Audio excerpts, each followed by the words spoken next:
ఎన్టీఆర్ కు భారతరత్న ఇవ్వాలన్న డిమాండ్ చాలా కాలంగా ఉంది. ఇంతకాలం పరిస్థితులు కలిసి రాలేదు. కానీ ఇప్పుడు మాత్రం పరిస్థితులు టీడీపీ చేతుల్లో ఉన్నాయి. కేంద్రంలో కీలక పాత్ర పోషిస్తోంది. ఈ కారణంగా తమ పార్టీ మూల పురుషుడికే కాకుండా బీజేపీ కంటే ముందు కాంగ్రెస్ కు ఢీకొట్టిన దిగ్గజంగా ఎన్టీఆర్ కు భారతరత్న ఇవ్వడానికి అన్ని అర్హతలున్నాయి. అయితే సరైన టైమింగ్స్ కోసం కేంద్రం ఎదురు చూస్తుందనుకోవచ్చు. తాజాగా విజయవాడలో జరిగిన ఎన్టీఆర్ సినీ వజ్రోత్సవాల్లో చంద్రబాబు నాయుడు మరోసారి అదే డిమాండ్ చేశారు. భారతరత్న వచ్చేదాకా వదిలిపెట్టబోమన్నారు.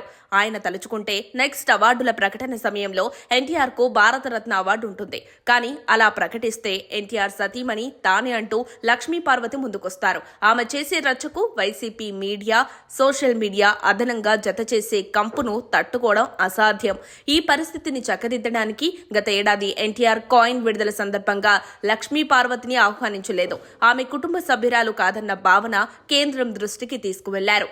వచ్చేడాది 2 ఏళ్లలో ఈ సమస్యను కూడా అధిగమించి ఎన్టీఆర్ కు భారతరత్న ప్రకటించడం ఖాయంగా కనిపిస్తోంది. వచ్చే ఎన్నికల నాటికి ఎన్టీఆర్ సిగలో భారతరత్నం చేరుతుందని ఎక్కువ మంది నమ్ముతున్నారు. ఇప్పుడు ఛాన్స్ మిస్ అయితే మళ్లీ అవకాశం కోసం ఎదురు చూడాల్సి ఉంటుందని చంద్రబాబు అంత చాయిస్ తీసుకోరని చెబుతున్నారు. నిజానికి గత ఏడాదే ఎన్టీఆర్ కు భారతరత్న ప్రకటిస్తారన్న ప్రచారం జరిగింది. కానీ ఎందుకో ఆగింది. ఈసారి ఆగే ఛాన్సే లేదు.